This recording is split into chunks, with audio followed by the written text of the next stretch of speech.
India हमारे सामने, India ने स्टैंड लिया, उन्होंने पूरी जोर लगाया कि इंडिया रूस का तेल ना ले।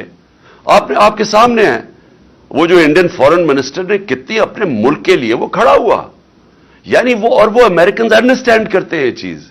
आप सारी कौम को मैं कह रहा हूं, आप न्यूट्रल नहीं हो सकते। जब आपको नाइंसाफी के खिलाफ जिहाद करनी चाहिए थी और आप घरों में बैठ गए। बचपन से मेरे ज़हन में यह था कि मैं कभी गुलामी से बेहतर मर जाना है।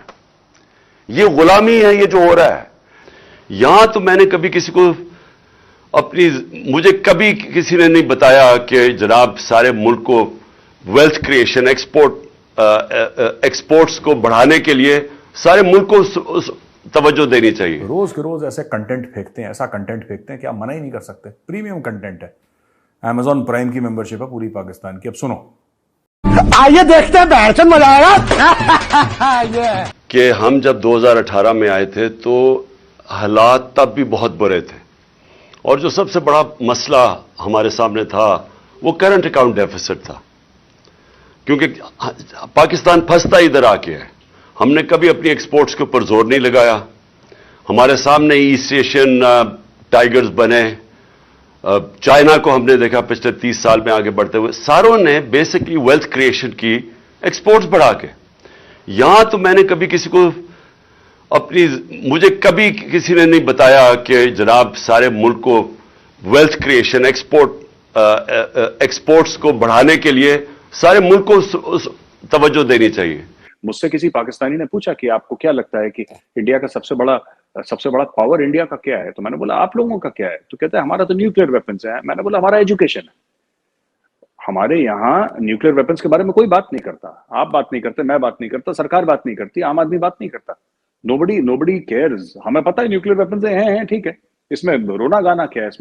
इसमें कौन से भंगड़े डालने हमने सड़क पे? लेकिन education is our main power. तो एजुकेशन को वहां पे वो फोकस नहीं दिया जाता, और फिर ये लेमेंट शुरू हो जाता है, शिकवा कि साहब इंडिया तो देखिए ऐसा आ गया। मुझे कोई जरूरत नहीं है कि अपनी जान खतरे में डाल के बाहर निकलूं, जब मुझे पता था उसके बावजूद, और जब मुझे आगे भी पता है।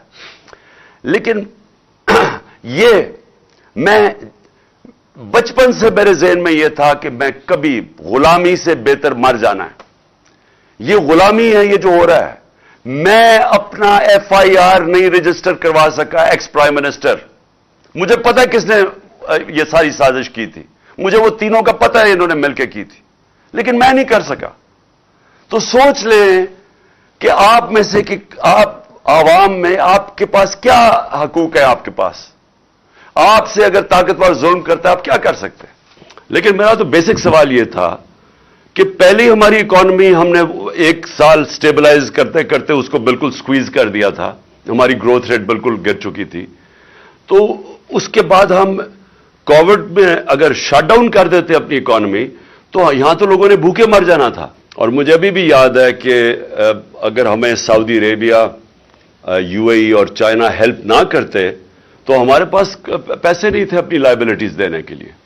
तो वो बड़ा टाइमली उन्होंने हमारी मदद की, और उसके बाद जैसे हम थोड़ा स्टेबलाइज हो रहे थे तो ये टेलीविजन पे भी बोलते हैं कि देखिए इंडिया 5th लार्जेस्ट इकोनॉमी हो गई। तो मेहनत करिए, आप मेहनत करिए, आपकी हो जाएगी। मतलब इंडिया को ऐसा तो नहीं कि अमेरिका बहादुर ने बोला कि ये लो जी 100 अरब का चेक और $1 ट्रिलियन का चेक हम आपको देते हैं और आप वर्ल्ड की 5th लार्जेस्ट इकोनॉमी। ऐसा तो नहीं है। We have earned it, our people have earned it, and we have earned it through education. इनका तो ट्रैक रिकॉर्ड 30 साल का है। वो कौन सा गोल्डन एरा था जब इन्होंने कोई इकोनॉमी को बड़ा अच्छा संभाला था? क्योंकि 90s के अंदर डॉक्टर इशरत हुसैन अपनी किताब में लिखते हैं कि 90s से पहले पाकिस्तान तो सारे सब कॉन्टिनेंट में इकोनॉमिक इंडिकेटर्स पाकिस्तान के बेहतर थे।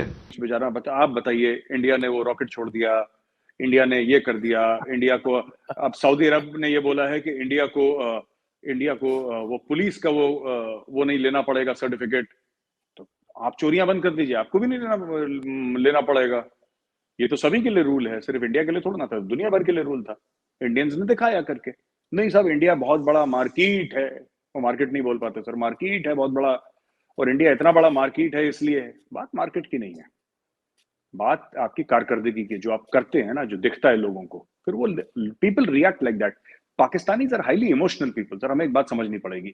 वो नफरतें भी एक्सट्रीम में करते हैं, वो پیار بھی کریں گے تو پھر ایکسٹریم میں کریں گے. اب چین سے ان کا پیار ہو گیا, فائدے کا پیار ہو گیا. پاکستانی پرسپیکٹو آپ دیکھیے, آپ کا ایک ووٹ آف نو کانفیڈنس ہوا, آپ نو کانفیڈنس ہار گئے, پیسہ دے کے ہارے, فون آئے کہیں سے اٹھا کے لے گئے, امریکہ کی سازش تھی, اس کی سازش تھی, شیطان کی سازش, جو بھی تھا ایکس وائی زیڈ, بات یہ آپ ہار کے کہانی ختم.